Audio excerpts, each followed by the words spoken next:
Pada 2018 silam, Malaysia dibikin geger oleh aksi penyitaan berskala besar oleh aparat penegak hukum. Barang-barang yang disita cukup mind-blowing.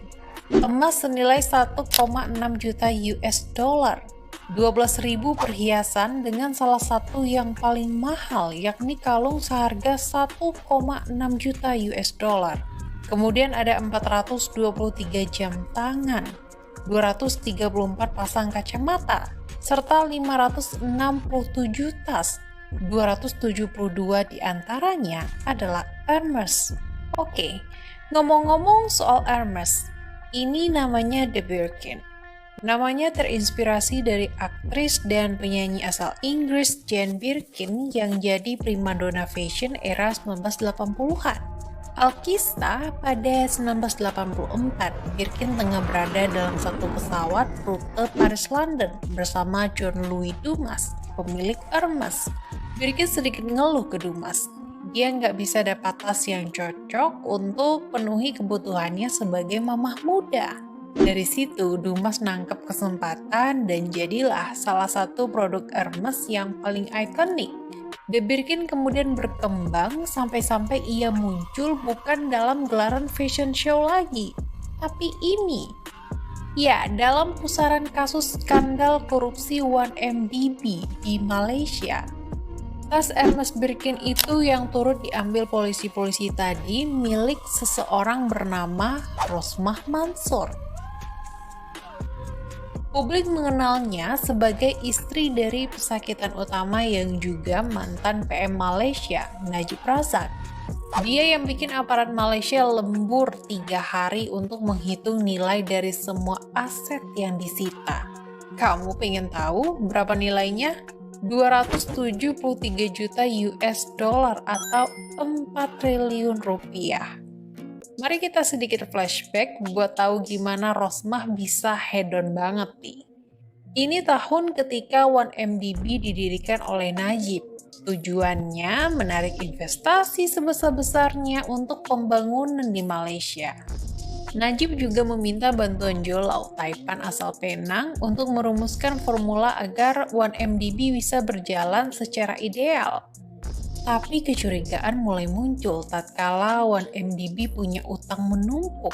Di luar itu, proyek yang mereka garap enggak kasih benefit kepada masyarakat Malaysia.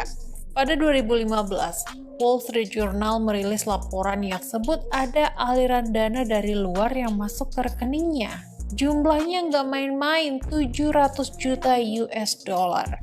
Di titik ini, kecurigaan tentang adanya penyelewengan dana 1MDB makin terang.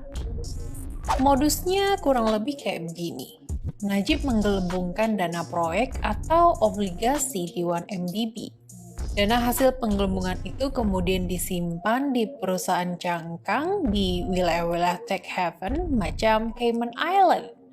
Dari sana, aliran dana kemudian dialirkan ke rekening pribadinya. Kroni-kroni terdekatnya juga ikut kecipratan duit panas ini, termasuk Rosmah. Uang itu dipakai untuk modali film, beli properti, borong lukisan Monet, sampai akuisisi label musik. Kalau dalam kasus Rosmah, ya uangnya dipakai beli tas mewah dan perhiasan.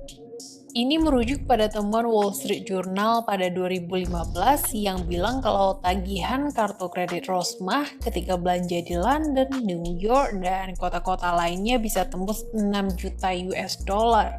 Mantan jurnalis Wall Street Journal Tom Wright kasih cerita yang memperlihatkan betapa hedonnya Rosmah.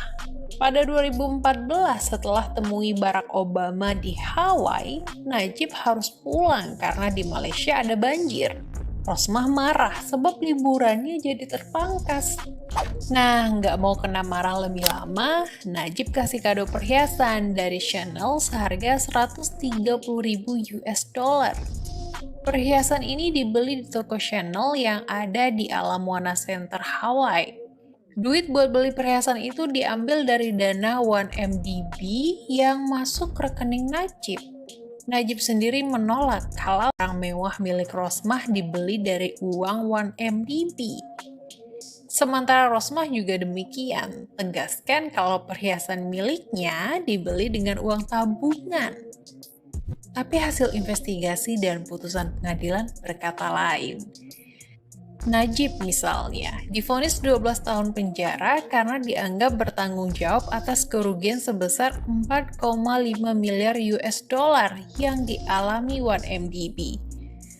Uang itu diyakini masuk ke rekening lingkaran terdekat Najib lewat bantuan perusahaan luar negeri.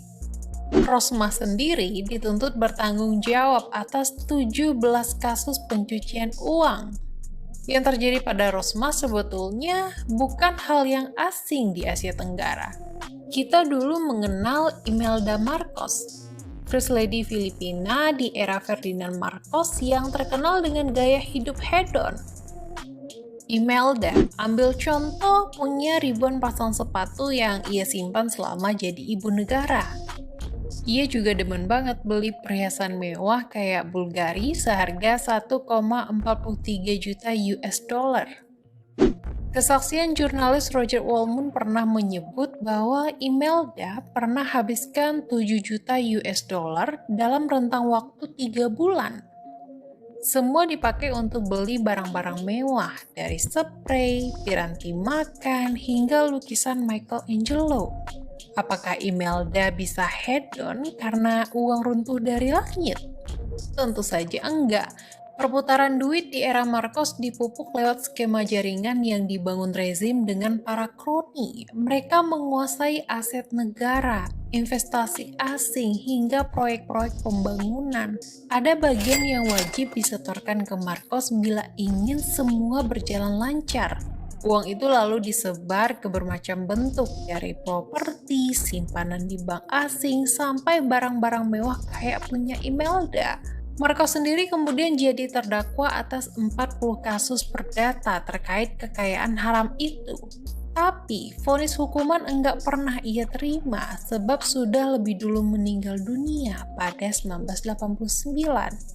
Sedangkan Imelda divonis bersalah atas kasus korupsi yang melibatkan perpindahan uang lebih dari 300 juta US dollar.